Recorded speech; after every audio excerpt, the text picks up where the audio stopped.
So for the first part of this video, I'll just be reviewing my experience with watchshopping.com, and I'll just cut right to the chase and say that I had a great experience. But if you don't want to hear this, I'll put a timestamp in the description and you can skip right ahead to the actual watch review.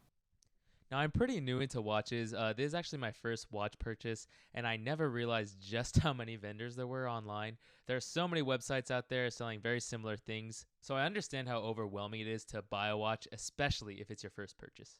So I took my time, I did my research, and I actually came to watchshopping.com. Admittedly, kind of a shady name for selling watches. But despite that, I pulled the trigger and I bought the watch. After clicking buy, I was a little bit anxious. A couple days later, though, when I got the package in the mail and opened it up, I was very pleased with what I got. Put simply, watchshopping.com gave me a terrific product with great service. The watch actually got here in 4 business days, which is a day earlier than anticipated.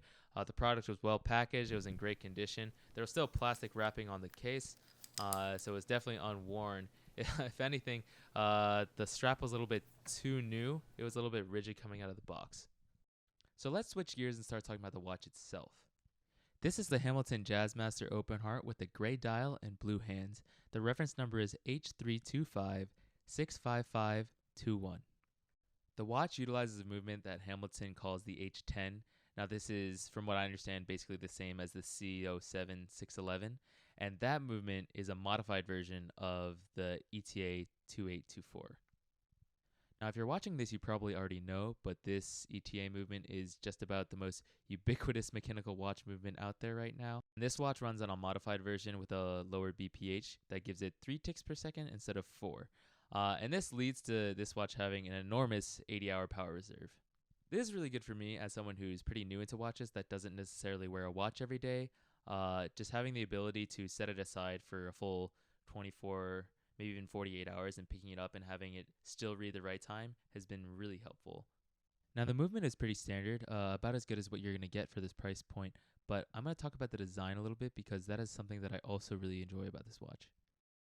Now you can see what this watch looks like in this video and also other places online, so I won't try to sell you on that, but I will talk about the differences between this model and other models within the same line.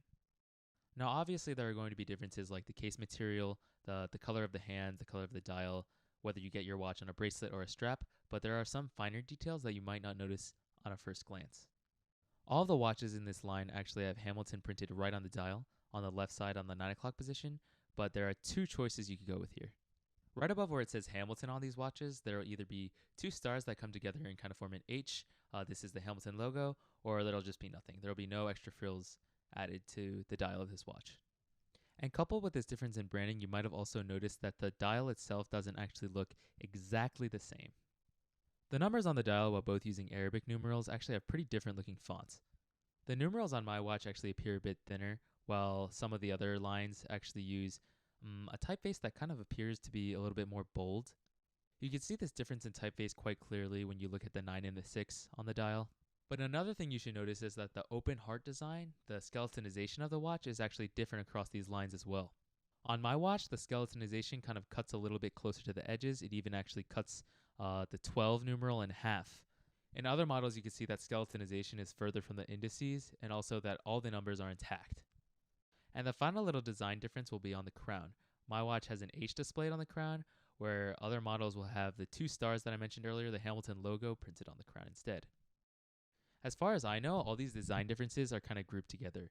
The things that I mentioned, like the different crown versus maybe the different numerals, you can't kind of mix and match them. Once you pick one, you kind of get the other already, which I actually don't think is a bad thing at all. I think the design elements that they changed here actually come together pretty cohesively once you consider all these differences. Now, I will say that this watch actually is, generally speaking, the cheapest one in the line, but that isn't really the only reason why I chose the watch.